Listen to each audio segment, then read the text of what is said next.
directrice de programme à la G7, responsable du Hub Gouvernance. Et du projet Dolelatmin, c'est le projet renforcer une administration tournée vers l'avenir pour un développement durable au Sénégal. Oui, le projet Dolelatmin appuie l'administration publique au Sénégal ensemble avec notre ministère de tutelle, le ministère de la fonction publique et de la réforme du service public, à mettre en œuvre les réformes de la modernisation du service public. Ensemble avec le ministère de la fonction publique et la réforme du service public, et plus de 22 partenaires, dont le CESAC, nous œuvrons pour une administration tournée vers l'avenir au Sénégal. Il y a 3 axes d'intervention de ce projet. Le premier, c'est renforcer les capacités de pilotage des acteurs chargés de la réforme, de la mise en œuvre de la réforme.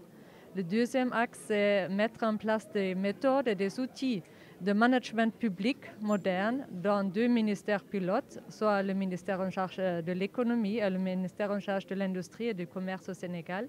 Et le troisième, c'est améliorer la qualité des procédures administratives au niveau territorial, soit dans 2 régions pilotes, Kaolack et Kaffrine. Et ici, ce colloque scientifique international qui se tient les prochains 3 jours ici au CESAC entre vraiment dans notre coopération avec le CESAC et aussi avec l'Université de Kehl. Le projet Dolelatmin appuie la réforme de la formation de base et de la formation continue des agents de l'État. Et c'est dans ce cadre que nous appuyons ce colloque avec le CESAC. Merci. Je suis le professeur Ewald Eisenberg. Je viens de l'Université de sciences administratives appliquées à Kehl et je suis le coordonnateur général du SEGLA, soutenu par la coopération allemande et notamment le service de coopération interuniversitaire, le DAD. On a créé, ça fait maintenant presque 8 ans, le centre de gouvernance locale, d'excellence de gouvernance locale en Afrique, le SEGLA, et c'est devenu vraiment une très belle réussite. On a déjà parlé du master qu'on a mis en place et des 80 fonctionnaires territoriaux qui sont formés chaque année dans les 3 États qui sont le Sénégal, le Mali et le Niger. Mais je voudrais aussi insister sur le fait que le SEGLA a mis en place un programme de recherche appliquée. Programme de recherche appliquée, cela veut dire que vraiment on s'occupe de manière scientifique de toutes les questions et tous les défis qui sont posés par la décentralisation. Et après, on publie aussi les articles. J'ai ici l'ouvrage qui est le fruit du dernier colloque qui s'est tenu il y a 3 ans ici à Dakar. Et on s'était à cette époque-là penché sur la question comment les collectivités locales réagissent en Afrique, mais aussi en Europe par rapport à une pandémie. Et on a trouvé vraiment beaucoup de réponses et de réflexions intéressantes. Et ce colloque donne l'occasion aux chercheurs africains, non seulement venus de ces 3 pays, le Sénégal, le Mali et le Niger, mais aussi d'autres pays de la sous-région, d'échanger sur les questions fondamentales de la décentralisation et du développement local. Vous savez que dans le monde entier, ce sont les collectivités locales qui portent le développement à la base et qui font en sorte que les citoyens ont des services de base qui améliorent leur cadre de vie. Donc, il est très, très important de renforcer ces collectivités avec une ressource humaine capable de prendre en charge tous les défis et qui soient les managers du futur. Merci beaucoup. Et si je suis là, c'est parce que j'ai tout intérêt à apprendre avec les expériences des uns et des autres en ce qui concerne les collectivités locales. Non seulement la façon de les financer, mais aussi la façon de les gérer.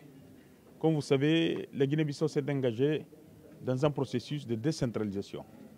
Et c'est pour cela que nous voulons que ce colloque puisse effectivement contribuer en termes d'expérience par ses recommandations, par ses conclusions à l'essor, disons, du processus de décentralisation en Guinée-Bissau. Comme vous voyez, nous sommes à mi-chemin entre un système déconcentré de l'État et nous allons vers un système décentralisé. Et nous sommes avec des pays qui ont déjà fait ce parcours. Le Sénégal, le Mali, beaucoup d'autres pays. Donc cela nous permet aussi de pouvoir bénéficier de ces expériences pour mieux apporter, disons, une contribution à tout le processus de développement local de la Guinée-Bissau. J'en ai parlé tout à l'heure de certaines expériences, des partenariats que nous avons établis, toujours dans le but et aussi du dispositif juridique institutionnel pour mettre en place un véritable système décentralisé. Parce que nous sommes du point de vue que nous ne pouvons pas avoir un développement socio-économique de nos pays sans donner une part importante aux collectivités locales. L'État ne peut pas tout faire.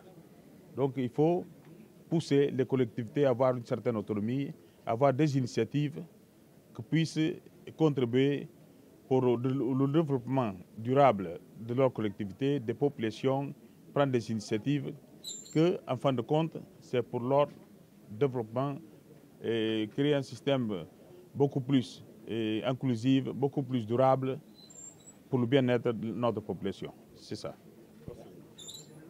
Okay. Moi, c'est Rosaline Dadowourou, professeure des universités et directeur général du CESAC.